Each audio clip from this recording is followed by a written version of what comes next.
1975 में इस देश में इमरजेंसी लागू हुई थी, तो उस वक्त की जनसंघ जो मौजूदा भारतीय जनता पार्टी बन गई है, उसने तो नसबंदी कानून का विरोध किया था। मानव नसबंदी कानून के खिलाफ ये लोग खड़े थे, ये इनका इतिहास है। जेलों में गए थे, जेल भरा था इन लोगों ने। और जो सरकार नसबंदी लेके आई थी, उस सरकार की नसबंदी कर दी थी इन लोगों ने, उस सरकार की नसबंदी कर ली थी। और बड़े चालाकी से बिल लाया गया माननीय राकेश सिन्हा जी के द्वारा। यह कानून ना तो नरेंद्र मोदी जी के ऊपर लागू होगा, ना तो योगी आदित्यनाथ जी के ऊपर लागू होगा, ना तो खट्टर साहब के ऊपर लागू होगा, ना भागवत जी के ऊपर लागू होगा। और मैं भी सौभाग्यशाली हूं राकेश सिन्हा जी, मेरे भी 2 ही बच्चे हैं, मेरे ऊपर भी आपका कानून लागू नहीं होगा। अगर गलती से पास हो गया तो ये मेरे ऊपर भी लागू नहीं होगा। लेकिन मैं ये कहना चाहता हूं मान्यवर कि अभी एक जनसंख्या नियंत्रण का विधेयक आया उत्तर प्रदेश में। वो विधेयक में पढ़ रहा था, उसमें लिखा अगर 2 से ज्यादा बच्चे हुए सरकारी नौकरियों में पाबंदी, अगर 2 से ज्यादा बच्चे हुए सरकारी नौकरियों में प्रोन्नति से पाबंदी, अगर 2 से ज्यादा बच्चे हुए जिला पंचायत का चुनाव नहीं लड़ सकते, बीडीसी का चुनाव नहीं लड़ सकते, ब्लॉक प्रमुखी का चुनाव नहीं लड़ सकते, नगर पालिका की चेयरमैनी का चुनाव नहीं लड़ सकते। क्यों भाई, सारी शुरुआत नीचे से करोगे? एक कानून बनाए, अगर आप बना रहे हैं तो आप लिखिए 2 से ज्यादा बच्चे होने वाला प्रधानमंत्री नहीं बन सकता, 2 से ज्यादा बच्चे होने वाला सांसद नहीं बन सकता, 2 से ज्यादा बच्चे होने वाला विधायक नहीं बन सकता, मुख्यमंत्री नहीं बन सकता, खाली प्रधान नहीं बन सकता। जिसके 2 से ज्यादा बच्चे होंगे वो प्रधान नहीं बन सकता, प्रधानमंत्री बन सकता है। ऐसे कैसे काम चलेगा? और दूसरी चीज, परिवार होना चाहिए मान्यवर, सीमित होना चाहिए, लेकिन होना चाहिए। अब परिवार नहीं होगा तो आप थके हारे दुनिया भर के तनाव से जब घर में पहुंचते हैं, आपके छोटे छोटे बच्चे जब हंस के आपसे मिलते हैं, उससे आपका सारा तनाव दूर हो जाता है।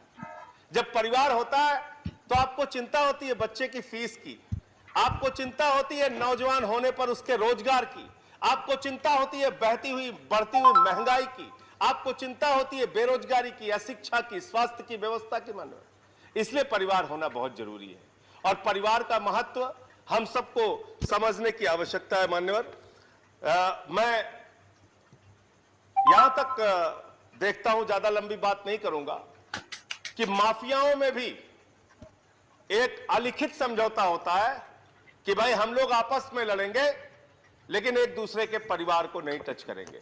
यानी माफिया भी परिवार के महत्व को समझता है।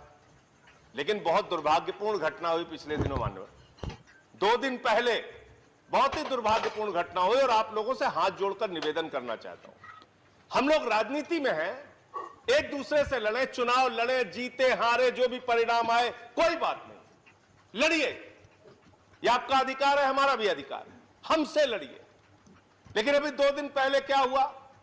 दिल्ली के मुख्यमंत्री के परिवार पे हमला, जहां पे उनके बूढ़े मां बाप रहते हैं मान्यवर, जहां पे उनके 2 बच्चे रहते हैं मान्यवर, जहां पे उनकी पत्नी रहती है, उनका एक बच्चा है मान्यवर अम्मू। जब वहां हमला हो रहा था, वो दौड़ते हुए अपनी मां की तरफ गया, उसने कहा मां पापा को बुलाओ, पापा को बुलाओ, गुंडे आ गए, गुंडे आ गए। उस बच्चे को नहीं पता था भारतीय जनता पार्टी के लोग भाजपा के एक सांसद के साथ वहां पहुंच गए। लड़ना है हमसे लड़ो। एक हमला कर रहे हो, पंजाब का चुनाव हार गए तो आप दिल्ली के मुख्यमंत्री की हत्या करवाने पे लग गए हो, हिंसा फैला रहे हो। और मान्यवर, खत्म कर रहा हूं, किस बात पे आप ऐसा कर रहे हैं? आप किस बात पे ऐसा कर रहे हैं? मैं खत्म कर रहा हूं मान्यवर। कश्मीरी पंडितों, मैं खत्म कर रहा हूं। आप पॉइंट ऑफ ऑर्डर ले लीजिए। संजय सिंह जी धन्यवाद। पॉइंट ऑफ ऑर्डर सर, मैं खत्म कर रहा हूं। धन्यवाद सर। अंतिम पॉइंट सर, अंतिम पॉइंट, अंडर विच अंतिम पॉइंट रूल सर, अंतिम पॉइंट। आप अरविंद केजरीवाल के बोलने दीजिए, आपका समय समाप्त खत्म कर रहा हूं बस। सर, कश्मीरी पंडितों के दुख में हम सब शामिल हैं, कश्मीरी पंडितों के दुख में आप भी शामिल हैं, हम भी शामिल हैं। आप कहते हैं कश्मीरी पंडितों के साथ जो कुछ हुआ, अन्याय हुआ, उनके साथ हिंसा हुई, उनकी हत्या हुई, अत्याचार हुआ, लेकिन ये कौन सा तरीका है मान्यवर? मैं पूछना चाहता हूं, जो हिंसा कश्मीरी पंडितों के साथ हुई, वही हिंसा आप अरविंद केजरीवाल